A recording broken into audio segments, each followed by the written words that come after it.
What's going on, guys? I know I haven't talked to you in a while, boy. How y'all doing?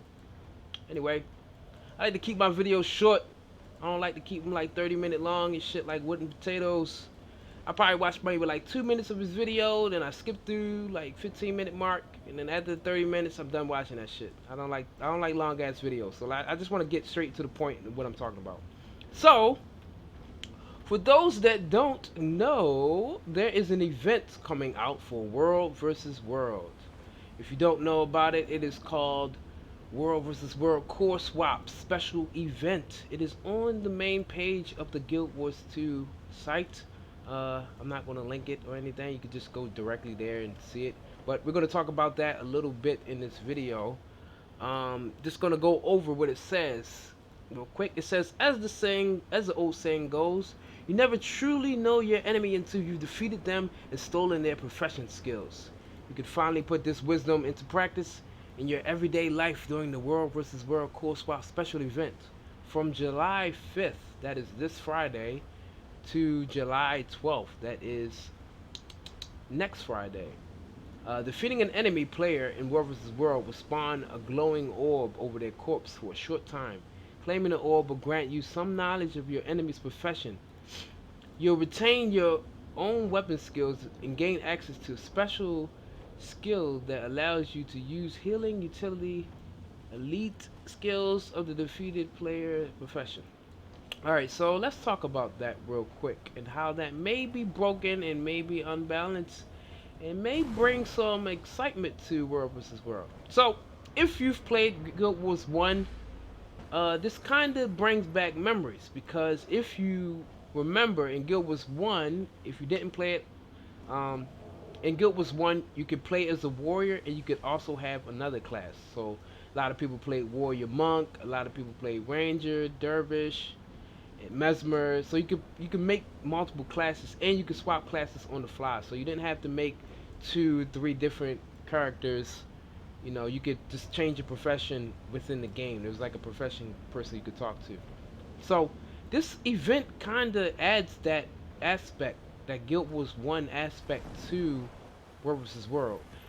I love how they like use World vs. World as like a fucking like their experimental shit. They keep adding stuff nobody asks for, and don't really ask the players who play the game. Like, hey guys, we're gonna do this thing. What you guys think about it? Like, they don't really ask you shit. They just like, hey, we're gonna do this shit. Fuck what you think. Yeah, fuck it.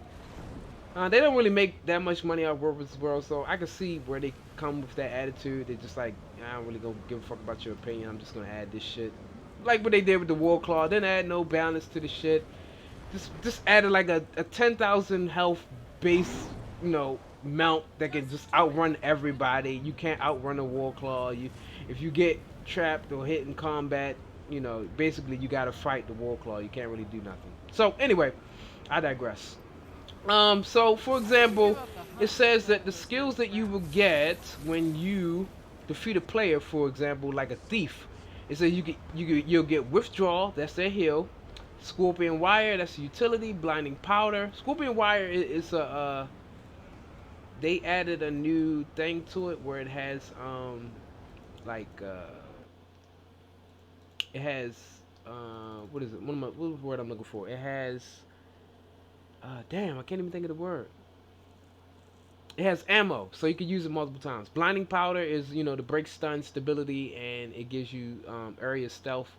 A scale venom, I believe that is the heal. I think.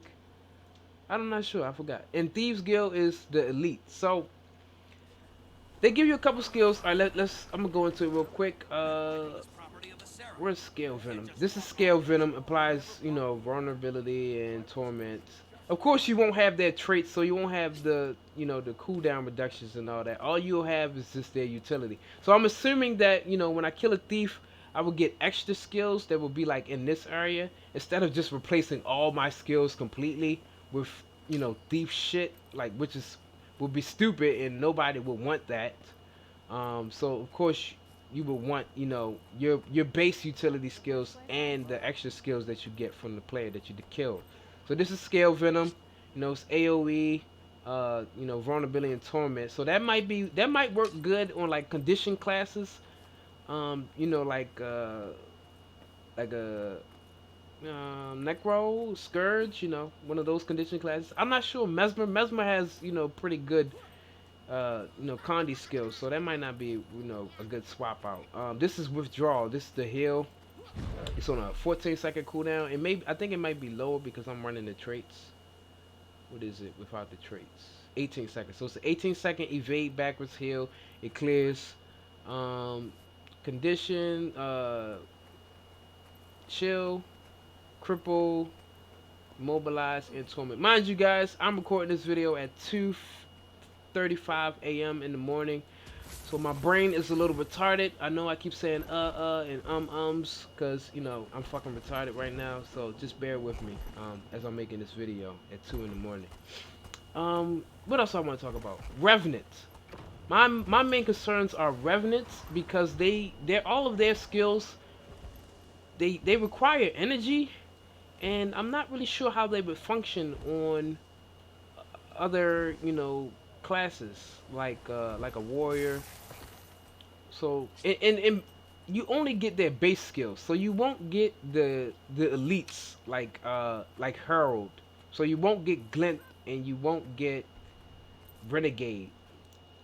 So let's go to my Revenant real quick. So I'm really curious how it will work, and what skills do you get, because I'm pretty sure you're not going to get every skill. Like for Mesmer, for example, when you playing as a Mesmer, they have skills that generate clones. So what would that mean is if I'm playing as a warrior, I'm able to generate a clone where they won't even use my weapons first of all. So they won't generate like weapons that I'm using, because when you use a clone, they generate the weapons that they're using. So for example, if I'm using Mesmer and I make a clone and I have a great sword, they're gonna make clones that have great swords. See what I'm saying? So they're not gonna add that for Mesmer. They're most likely gonna add maybe like a glamour skill, like maybe like the reflect dome or something like that, like the stealth and break target, maybe that decoy. But that also generates a clone, so I'm not really sure what they would do. Alright, so as you can see here, Jade Winds cost 50 energy. It's on a 5-second cooldown. This is base Revenant, by the way. Malix, you know, legendary dwarf. So it costs 50 energy, but it's on a 5-second cooldown. So what would that mean on a warrior? Warrior doesn't have energy. The only thing that, you know, the only class that has energy mechanic would be a Revenant. Other than that, it may be like it might cost adrenaline. Maybe they'll go like that, like it costs 5 adrenaline or something, 10 adrenaline. I'm pretty sure they're not gonna go that in depth with it. So they might not give Jade Winds. They might give you like if they do give you Jade Winds, then it's gonna be on an extended cooldown, like this, like right with the Great Dwarf. It's on a 40-second cooldown. I mean, well, actually it says 1-second cooldown, but it costs 40 energy. I don't know. So it might be extended cooldowns, of course, but that's on the 1-second cooldown. So I'm not really sure how they're gonna do Revenant, because everything costs energy. There's no real cooldowns on Revenant. Everything is cost energy. You got this. You got Malix. So I'm pretty sure. I really don't know. I really don't. They don't really go in depth with it. They just say, hey, we're gonna do an event on this day. They usually do that shit all the time. Like they're gonna do an event. They don't really tell you too much information, and you basically just have to wait until it's fully out before, you know, they actually, you know, talk about it. Like how they gonna do Engie? Are warriors gonna be able to throw down turrets? When, you know, when the event is out, can a warrior be an engineer and throw out turrets, a thumping turret or a rifle turret? Like that's gonna be crazy. Ellie, are they gonna give warriors or, you know, other classes the ability to summon monsters, like, you know, the lesser elementals? All right, so for example, let's see here. Mesmer skills, they only work really if you have clones out. So most of their stuff are about clones. So this says mirror images, break target, and then summon 2 clones. Other than that, you might be stuck with just mantras. The mantras are okay. I like the mantra power spike. That might be good, something good. I would really love this because it's a ranged daze, so that will work good on on a warrior, I can range daze people, and hopefully, like, you know, at the bottom of your skill bar, like you see this leader of the pack or whatever. Hopefully, when you do like kill a player and take their orb in this little area down here, hopefully it'll tell you like what the player has. So if I run into a mesmer or something and he killed another player, I can tell that he has the player's thief skills. So I'm like, oh, okay, now I know what I'm fighting against, and I'm not like being surprised like, oh, he used a skill and I didn't know he was running that. So hopefully it'll be like somewhere at this, you know, in the utility or buff area, it'll show you that, hey, this player is using, or this player has power from this character. So it will at least, you know, give you a heads up of what you're fighting against. But I'm assuming that, you know, the strongest build diversities will probably be a Scourge with a Condi, or Condi Mirage, or Condi Thief, like Thief Mirage builds, or Thief, anything with stealth in a high damage class. So if you run into like a Revenant who has stealth, that will probably be your worst nightmare, or a Warrior with stealth, a Warrior with Shadow Step, or something crazy like that. So this Friday is gonna get really crazy, and I'm really interested, and I'm really scared how that's really gonna play out. But we get a whole week to, you know, play around with it. I do like the no downstate weekend. That was one of my favorite events. You just go down cleaving people, don't have to worry about, you know, that guy getting back up, or support getting somebody back up in like less than 2 seconds, because they really know how to balance classes when they come to supports like that. Like how a support class can just get somebody back up off the ground in less than a nanosecond. Like I downed the guy, he's already back in the fight in less than a nanosecond. Didn't get no time to cleave the guy when he goes down. So we're gonna see how this week plays out with that core swap. So like I said, it's only with the core skills. So for Revenant, it will be Malix and Assassin. With, you know, Mesmer, it's gonna be either your Daze mantras. It's gonna either be your mantras or your signets. I'm pretty sure it's probably gonna be like 5 skills. You're not gonna get the whole Mesmer, all of their skills. If it is, then your utilities are probably gonna go all the way up in this area somewhere. So I'm pretty sure it's not gonna be like that. It's probably gonna be like 1 or 2 or 3 utilities. Their elite, which is mass invisibility. They don't really tell you how many elites you get, because from base Mesmer you get, you know, time warp. You also get signet of humility, and you get massive visibility. So most likely you either going to get massive visibility as your elite. Your heal is going to be mirror, or the power return, or mantra recovery, and then you're going to get like 2 or 3 utilities for Mesmer. So you're not going to get like all of the clone generating ones and everything like that. So that's how they're going to balance it out. So it's not going to bring that too much craziness to World vs. World, but it's going to be something that's like noticeable, like, oh, I'm fighting a guy who has Mesmer skills, so I got to watch out for, you know, him bursting me with a Mesmer attack, or this guy using Elementalist, and he can use, you know, the flame signet and put some burns on me or something. But it's not going to be like too out of the world craziness. It's just going to be like something just fun for everybody to enjoy. It's you know, it's free, and it's, you know, at least they gave everyone a heads up.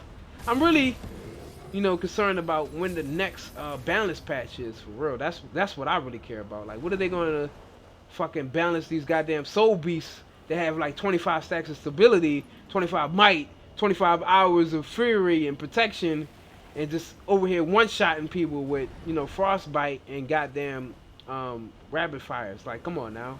Like, come on. That shit has been fucking overpowered since the release of Path of Fire. But you know what's gonna happen is, like they do with every balance, they're gonna balance the game, and then they're gonna keep shit powerful for 10 years, and then they're gonna fucking nerf it to the ground where nobody's gonna wanna play anymore. And that's how they balance the game, and that's how they've been doing it since the release of fucking Guild Wars. They just keep shit powerful for 10 years, and then when they done having powerful, they nerf the shit into the fucking ground where nobody wants to play that thing anymore.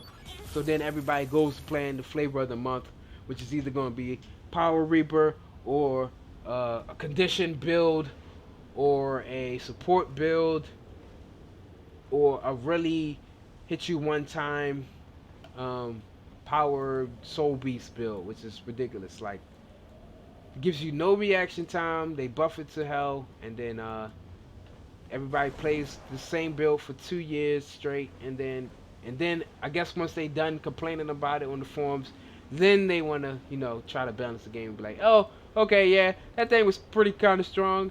We didn't know that for about 3 years. Yeah, we knew that. So we're gonna finally balance the game now, and yeah, that's what I'm really hoping to expect.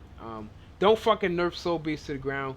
It doesn't need to be nerfed to the ground. It just needs their damage toned down a bit. Their boom, copy booms, we heal as one. All that shit needs to be toned down. And another thing that needs to be fixed is that the Soul Beast can go into Soul Beast mode even when their pet is dead. I think that is fucking retarded. I think that when your pet dies, the only thing you should be able to do is swap pets. You should not be able to suck your pet in and then bring your pet back out at full health. I think that's fucking broken. So I think they need to really fix that. A lot of people don't know that. A lot of people know it and don't care. But I think that being able to bring your pet in and out after it dies should not be a thing. Like the pet is dead. It should not be able. You should not be able to merge with a dead pet and then bring the bitch out at full health. Like you can never kill this fucking pet. And then, Soul Beast got like 50 other skills because their pet has 2 extra skills. So they got a 5k healing, and then they got like 10k damage with whirly impact. Like, come on now. Soul Beast just has so much shit. It's just the most versatile class right now. It makes fucking Path of Fire like pay to win right now because regular Ranger is trash.